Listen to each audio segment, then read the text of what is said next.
Olá, amigos da Amazônia, chegamos com mais um programa Caminhos da Amazônia aqui no AmazonSat. No programa de hoje você vai conhecer o quarto curso sobre criação de peixe em cativeiro com os pesquisadores da Embrapa sobre recria. Vamos mostrar também a organização dos agricultores do município de Maués em cooperativas e associações e o que eles estão fazendo para melhorar a qualidade de vida. Tudo isso você vai ver dentro de instantes. No quarto curso de criação de peixe em cativeiro, desenvolvido pelos pesquisadores da Embrapa Amazônia Ocidental, você vai saber tudo sobre recria. No curso de hoje, você vai saber os cuidados para evitar a mortalidade dos alevinos e como escolher uma boa ração.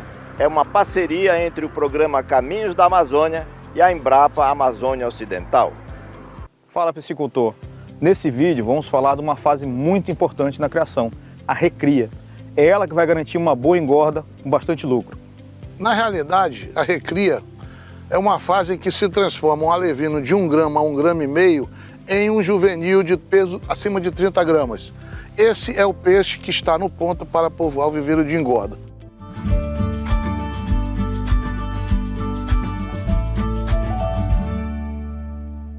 O tanque de recria deve ser adubado, deve ter uma água verdinha, como essa que a gente está vendo aqui, porque ela vai estar cheia de zooplâncton, que são os microcrustáceos presentes na água, que vai ser a base da alimentação desses alevinos, vai ajudar muito no crescimento deles.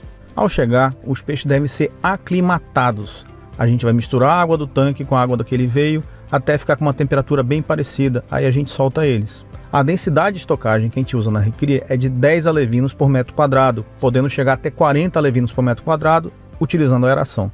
Essa fase vai demorar de 1 a 2 meses, dependendo do tamanho que o juvenil vai sair, podendo sair de 30 gramas, 50, 100 gramas ou maior. Nesta fase da criação, a recomendação é que seja fornecido para os peixes rações com elevados teores de proteína, normalmente entre 40% e 50%. Estas rações no mercado normalmente têm preços elevados, mas interferem muito pouco no custo de produção, visto que o consumo nesta fase é muito pequeno. Por isso é que nós recomendamos: compre a melhor ração que tiver no mercado para fornecer a seus peixes na formação de juvenil.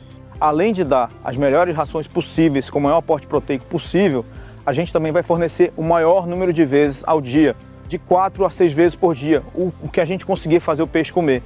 É nessa fase que ele não só cresce mais, como também ele converte mais, ou seja, a gente usa menos ração para fazer um peixe maior. E esse peixe vai chegar mais rápido, mais forte, com um pico bom de crescimento para um bom começo de engorda. Os principais erros: rações inadequadas. Utilizar rações mais baratas com baixo teor de proteína atrasa muito o crescimento dos peixes. É o barato que sai caro. Não adubar o tanque. A adubação propicia a proliferação do zooplâncton, que nessa fase é um alimento tão importante quanto a ração. Superpopulação. O excesso de peixes no viveiro atrasa o crescimento dos animais e pode causar grande mortalidade.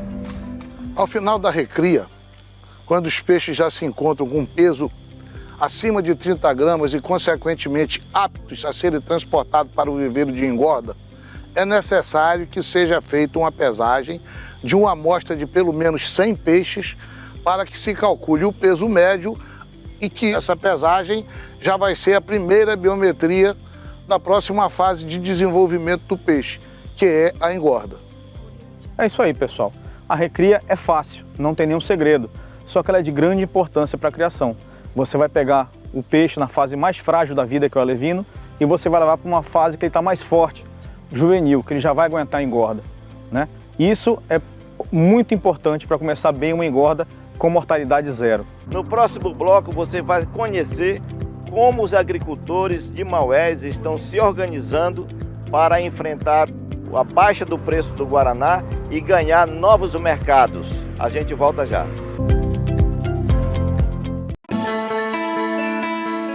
Depois de 187 anos de emancipação política do município de Maués, os guaranacultores da região decidiram se organizar em cooperativas e associações para ganhar mais na venda do guaraná, evitando assim o atravessador e vender direto para os grandes compradores. Tudo isso você começa a ver nessa reportagem.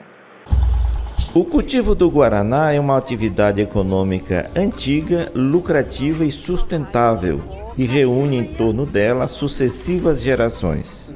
Os índios Sateré-Maué, habitantes primitivos e descobridores da planta e do seu fruto, que vivem na região do médio rio Amazonas, mantêm a tradição de cultivar e fazer o bastão do guaraná. Os índios acreditam que o pé e o fruto do guaraná são a reencarnação de seus ancestrais no cipó mais nutritivo, energético e prolongador da vida humana. O cultivo e o consumo do guaraná para eles é também um ato religioso, um rito sagrado.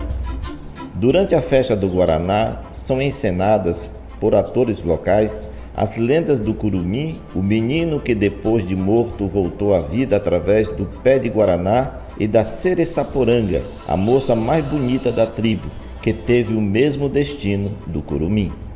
A cultura do guaraná, depois de vários séculos, passou por diversas mudanças, e o mais importante delas foi o desenvolvimento de novas variedades através de clones de plantas vigorosas e saudáveis que são resistentes a pragas e doenças e mais produtivas. Desmistificando um pouco essa questão que muitos imaginam que nós estamos fazendo um clone, nós estamos fazendo uma coisa ruim. Ele não tem conotação nenhuma com organismo geneticamente modificado, muito menos se trata de uma coisa ilegal, como muitos pensam e sugerem. Na verdade, é um benefício grande que a gente encontrou depois de muitos anos, décadas de pesquisa, para a gente superar o maior problema da planta no campo. A cultura do guaraná, você pergunta para um produtor convencional aqui da região, quantos hectares o senhor tem de guaraná na sua propriedade? Alguns respondem, nós temos 5 hectares, 10 hectares.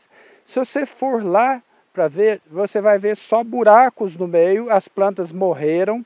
A cada ano uma planta de semente, um plantio formado por semente, ele vai morrendo ao longo dos anos porque a antracnose ela não perdoa. Os pesquisadores da Embrapa, empresa brasileira de pesquisas agropecuárias, levaram quase 30 anos fazendo experimentos para descobrirem quais clones se adaptavam melhor. As mudas foram desenvolvidas nestes jardins clonais no terreno da instituição, na Estrada dos Morais, zona leste da cidade de Maués. Um pé de guaranazeiro nativo, os descobertos pelos índios, produz no máximo 150 gramas de guaraná. Já uma planta das variedades clonadas, como a BRS Maués e a BRS Amazonas, chegam a render até 6 quilos por pé. Esse foi o primeiro grande avanço nos guaranazais patrocinados pela ciência, pelas pesquisas e, é claro, pela tecnologia de campo. A clonagem veio para resolver esse problema. Da mesma maneira que a gente não tem semente de macaxeira, de mandioca, de cana, é uma propagação vegetativa que você vai retirar um fragmento da planta e transformá-lo em uma planta sadia e altamente produtiva. Essa é a vantagem. No início, durante a entrega das primeiras 150 mil mudas há 25 anos, houve muita resistência dos agricultores tradicionais pelas novas cultivares. Eles faziam seus roçados plantando a semente e não as mudas. Só que os pomares feitos com sementes logo eram infestados com doenças e a antracnose é a principal delas, que afeta as folhas e os frutos. É um fungo, Coletótrium, que ele coevoluiu com a planta do guaranazeiro, visto que o guaranazeiro é uma planta nativa aqui da região. E esse fungo, ao longo de séculos, ele foi coevoluindo. Então, ele tem uma interação muito forte com as plantas, e as plantas que são propagadas por sementes, cada planta, cada filho dessa matriz que foi propagado por semente vai ter uma característica diferente. E a gente nota que grande parte, um percentual muito elevado dos filhos da semente daquela matriz, mesmo ela sendo resistente, os filhos não o são, porque eles herdaram genes que são susceptíveis à antracnose. Agora, após vencer as barreiras da aceitação das novas variedades e das novas tecnologias, com plantios 6 vezes mais produtivos, os guaranacultores esbarram em outras dificuldades: o baixo preço do produto e a dificuldade de vender direto para os grandes compradores, as empresas que transformam os caroços em concentrados para os fabricantes de refrigerantes. Vender o nosso produto com preço que seja justo. E foi o motivo de hoje nós buscar uma cooperativa, de nós poder vender o nosso produto com preço que possa ser valorizado. E hoje nós somos felizes de fazer parte desse grupo da Corpemar Oeste, que hoje nós vendemos com preço já justo e com uma produção maior, incentivar a plantar mais. E a única alternativa para os guaranacultores era negociar com os atravessadores, que ficavam com quase a metade do valor do produto. Produto que, para ficar no ponto de venda, exige trabalho árduo na lavoura, com limpeza, colheita, lavagem dos frutos, mão de obra, descasca, torrefação e logística de transporte. Os atravessadores se concentram nessas barracas construídas no começo da praia e nessa época da safra, eles ficam à espreita dos produtores que chegam nessas embarcações de médio porte. A gente vem trabalhando nessa organização dos produtores, né? Então, que é muito importante. Então, a gente sempre vem sensibilizando, né, os produtores para que esse trabalho coletivo, tanto na parte da produção quanto na parte da comercialização, né? Então a gente vem cada vez fortalecendo, né, nesses últimos anos e vem já trazendo belos resultados na questão da produção e da comercialização aqui na região. Então nos últimos anos a gente já conseguiu acessar melhores mercados, né, junto com os produtores, né, e tem avançado cada vez mais, né? E aí atualmente, né, já conseguimos vender, né, diretamente dos agricultores familiares para a Ambev, né? Então já conseguiu um preço mais justo, né, comparado com o preço que eles tinham do atravessador, né? Então 100%, né, do que a Ambev vai comprar esse ano vai ser direto de associações cooperativas. Então isso foi um avanço muito grande e a gente está buscando também outros mercados para conseguir cada vez valorizar mais esse produto, né, tão importante aqui na região. Mais de 500 famílias, eu acho, até mais. O Guaraná, na sua opinião, é um bom produto para venda, para o mercado, para você fazer renda? É o melhor produto, eu acho, só que falta é preço mesmo. Está muito fraco o preço. O baixo preço, a pouca lucratividade e a competitividade comercial cada vez mais comprometidas obrigaram os agricultores da região de Maués a se organizarem em associações e cooperativas. A gente tem um grupo de trabalho lá no Paricá, de 14 produtores, que nós já temos 80 hectares de guaraná plantado. Só esses 14 produtores. Mas na associação a gente tem aí uns 82 sócios. Hoje, o objetivo nosso é buscar outros mercados, né? Até porque a gente já está com uma parceria aí para a gente certificar o nosso guaraná orgânico, né? A gente está correndo atrás, tá usando aí os parceiros para nos ajudar. E com essa certificação, a gente também acha que vai facilitar um mercado diferente, né, da indústria. E a gente também tem o IG do Guaraná de Maués, né, do nosso município, que a gente conseguiu com luta. E isso também vai agregar um valor, né, até porque a gente vai ter uma marca onde o Guaraná ele é nosso, né? É uma coisa que a gente lutou desde 2008. Então a gente está juntando isso justamente para a gente achar um novo mercado.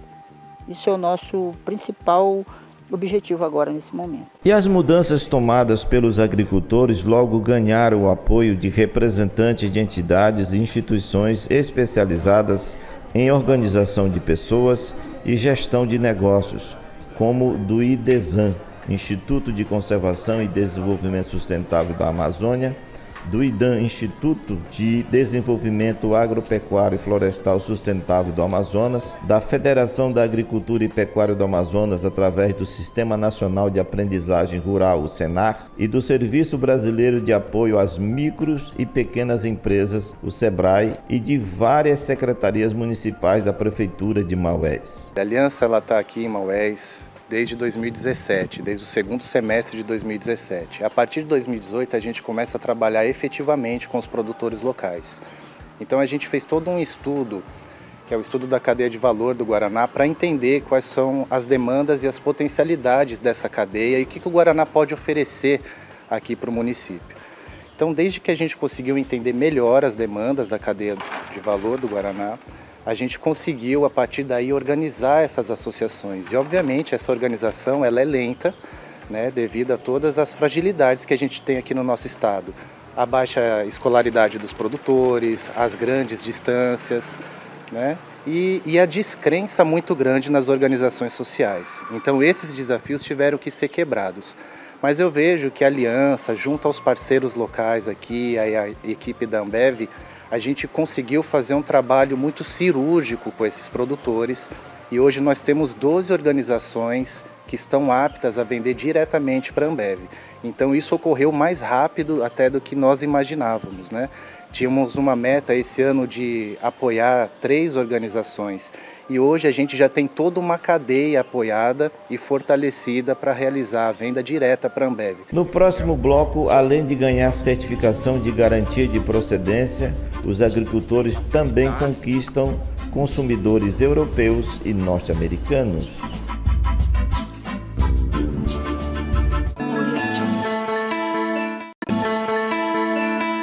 Os guaranacultores do município de Maués agora não estão mais sozinhos na luta em relação à venda do produto para outros países e para outros estados do país.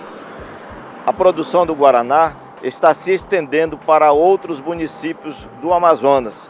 E isso você acompanha na reportagem que eu tive o privilégio de ir lá, junto com o cinegrafista William Cardoso. O Amazonas, ao longo dos últimos 100 anos, perdeu posições na produção do cacau, da borracha de seringa, da criação de búfalos, do açaí, do cupuaçu e, recentemente, do guaraná para outros estados brasileiros, especialmente para a Bahia, Pará e São Paulo. No caso do guaraná, agricultores de outros municípios amazonenses estão investindo no cultivo da planta e na disseminação da cultura, e Manacapuru, na região metropolitana de Manaus, é um dos que estão firme e de olho nos compradores instalados no Parque Industrial da capital amazonense. A propriedade da Eliana Madeiro fica no ramal do Acajatuba, uma região que fica nas margens do Rio Negro, distante a 8 quilômetros daqui da rodovia AM70, que liga Manaus ao município de Manacapuru e Novo Airão. E nós iremos prosseguir nossa viagem para conhecer toda a cadeia produtiva do Guaraná no sítio da Eliana. A produtora rural Eliana Madeiro, que também é presidente da Cooperativa dos Produtores de Fibras de Juta e Malva, cultiva vários produtos na propriedade dela, como pimenta cheirosa, mamão da variedade calimosa, melancia, mas está animada mesmo com o plantio de guaraná. E a Embrapa teve um projeto na região metropolitana com o guaraná e quando me procuraram, né, como presidente da cooperativa, eu levei para a cooperativa, para os cooperados e eu abracei a causa como produtora, né? Me chamou muita atenção e começamos um projeto da expansão do guaraná aqui na região metropolitana. E dos meus cooperados foram 5 que quiseram, né, participar do treinamento, de tudo, em Maués. E hoje eu estou aqui expandindo isso, né? E eu estou muito feliz com a produção do nosso guaraná. Essa é a segunda safra já, né? É onde nós estamos, precisamente a primeira, que é do nosso Jardim Clonal. E eu estou muito feliz né, de poder também estar trazendo para Manacapuru, para o município de Manacapuru, mais uma atividade onde nós podemos desenvolver o nosso município e o estado. A Eliana espontaneamente cedeu uma ampla área do terreno para os pesquisadores da Embrapa fazer um jardim clonal, novos experimentos. A finalidade do projeto é produzir mudas para distribuir a outros agricultores que queiram cultivar o guaraná também. No caso aqui, o Amazonas, nós recomendamos apenas o plantio de plantas clonadas. Por que motivo? É uma boa oportunidade da gente levar ao produtor, as pessoas que militam em todos os elos da cadeia produtiva, da cadeia de valor do guaraná. A propriedade da Eliana fica no ramal do Acajatuba. Ela plantou o guaraná consorciado com o mamão, da variedade calimosa, e já fez as primeiras colheitas. E numa parceria com uma empresa de concentrados de São Paulo, instalada no Distrito Industrial de Manaus, tem a garantia de compra de toda a safra do guaraná, de toda a produção. Essa seleção foi realizada pela Embrapa, que já vinha trabalhando com esses produtores, no município de Rio Preto da Eva, Manacapuru, Iranduba, até mesmo na região de Manaus, Taquatiara também. E a partir daí a gente passou a trabalhar com esses produtores. Tivemos algumas desistências, né, uma cultura nova, então houve uma certa resistência, uma vez que o guaraná demora um pouquinho a produzir e é um cultivo bastante trabalhoso. Então, a gente conheceu um pouquinho da Eliana, conheceu um pouquinho da propriedade dela, a seriedade do trabalho dela, da família dela, e a gente propôs a ela, Eliana, vamos formar uma parceria e continuar trabalhando nesse projeto? Ela, de imediato, já concordou com a gente, já aceitou, e a gente plantou na área dela uma boa quantidade de guaraná, de mudas de guaraná, e também estamos fazendo experimento num jardim clonal, que vai ser muito importante para os demais produtores, que é o adensamento do plantio do guaraná. Então, numa área menor, a gente está estudando a plantar mais cultivares, porque hoje também a dificuldade do produtor é a terra, né? Se você pega e você planta guaraná em 3 hectares de terra numa propriedade de 5 hectares, acaba limitando o cultivo de outras culturas, né, para o produtor. De volta a Maués, percebemos que a união e a organização dos produtores redundou na indicação geográfica do guaraná, concedida pelo Instituto Nacional de Proteção Industrial, o INPE, que garante ao consumidor a boa procedência do produto. O primeiro ponto do nosso trabalho e a base do nosso trabalho é justamente o ser humano. A gente entra nas comunidades vendo o humano da coisa. Depois a gente pensa no produto e na atividade empreendedora. Nasce tudo a partir do ser humano. Maués já nos chegou há muitos anos, mais de 20 anos, com essa característica da terra do Guaraná, com saberes ancestrais, com práticas ancestrais e uma vontade da comunidade de crescer. Nessa vontade de crescer, nós entramos de cabeça. Eu digo nós, o Sistema Sebrae no Amazonas e o Sistema Sebrae de Brasília também, do Sebrae Nacional, que quando descobriu o que era o Guaraná, nos propôs a cadeia das indicações geográficas.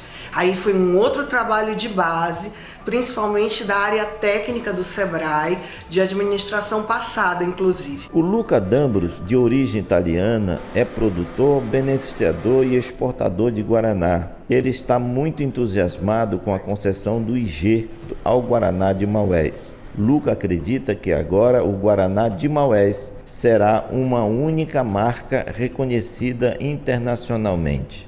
O mercado internacional também é um sonho que nesse ano se realizou pela primeira vez. Nós chegamos a exportar 1 tonelada de guaraná certificado orgânico para os Estados Unidos, por uma indústria da Califórnia. O mercado exterior é um mercado que paga melhor e, sobretudo, na questão do orgânico, dá mais atenção ao produto, né? Na Europa, por exemplo, quase não entra se não tiver uma certificação orgânica, mas é uma saída para buscar um mercado que valorize o produto, para aquele que realmente é o valor que o nosso Guaraná carrega. Luca está gerando emprego para várias pessoas, como a dona Rita, que faz o trabalho de catar e classificação dos caroços, separando os que estão com a casquinha preta e os sem casca. Sai da máquina. Tira o preto, tira o com casca para cá, bota para ali, né? Eu já tô acostumado, eu trabalho nisso aqui desde 96, catando Guaraná. Só que não com o seu Lucas, né? Na verdade, eu já catei Quando o guaraná é bom, até 130 quilos eu já catei num dia. O Luca também está incentivando os jovens da cidade a se tornarem empreendedores na comercialização do guaraná em pó e no preparo de iguarias apreciadas pelos visitantes e moradores locais, como é o caso de Jorge Cunha. Ele conta que recebeu o apoio técnico e financeiro para montar o seu próprio empreendimento. Eu trabalho por conta própria, então já descasco, eu mesmo já seleciono, já melhorou bastante, entendeu? Tudo é uma questão de dedicação, entendeu? Esforço. A gente tem que ter um projeto, mas a gente tem que botar em prática, entendeu? Tudo não acontece do dia para a noite, como dizem, né, o ditado popular. Com plantios saudáveis e mais produtivos, com a venda direta aos grandes compradores, com o pagamento do preço justo de R$ 25,00 pelo quilo do guaraná torrado, com os produtores organizados, agora as famílias estão preparando os sucessores da cultura, da economia e da internacionalização do melhor guaraná do Brasil e da Amazônia, o Guaraná de Maués. Tem sido extremamente positivo e importante o processo de fortalecimento da organização dos produtores envolvidos na cadeia produtiva do guaraná no nosso estado, em especial no município símbolo da produção de guaraná no Amazonas, que é o município de Maués. Fortalecimento das associações, da organização, da união dos produtores, e essa integração no associativismo, no cooperativismo, tem promovido grandes avanços à cadeia produtiva, como, por exemplo, melhorias nas condições de comercialização, que redundam em mais renda para as famílias rurais, melhoria no processo de beneficiamento, de processamento do guaraná e, principalmente, o avanço no que diz respeito às perspectivas de exportação do guaraná para outros países, agregando valor e mostrando o grande potencial que o guaraná tem para a geração de emprego e renda, o desenvolvimento do setor primário no nosso estado. E este foi o seu programa Caminhos da Amazônia de hoje. Lembrando que no Amazonsat tem reprise todo sábado a partir das 6 horas da manhã. A organização dos guaranacultores de Maués é uma lição para todos os produtores rurais do Amazonas e da Amazônia brasileira, especialmente para os produtores de fibras de malva e juta no município de Manacapuru, que esta semana receberam a subvenção da malva e da juta do governo do estado. Mas eles precisam se organizar em cooperativas, em associações, porque a maioria deles não recebe os recursos, porque o recurso é repassado para quem emite nota fiscal. Esperamos que eles se organizem em associações e cooperativas. E nós voltamos no próximo programa, se Deus quiser. E este cenário é aqui da ponte sobre o Rio Negro. Um grande abraço e até o próximo programa.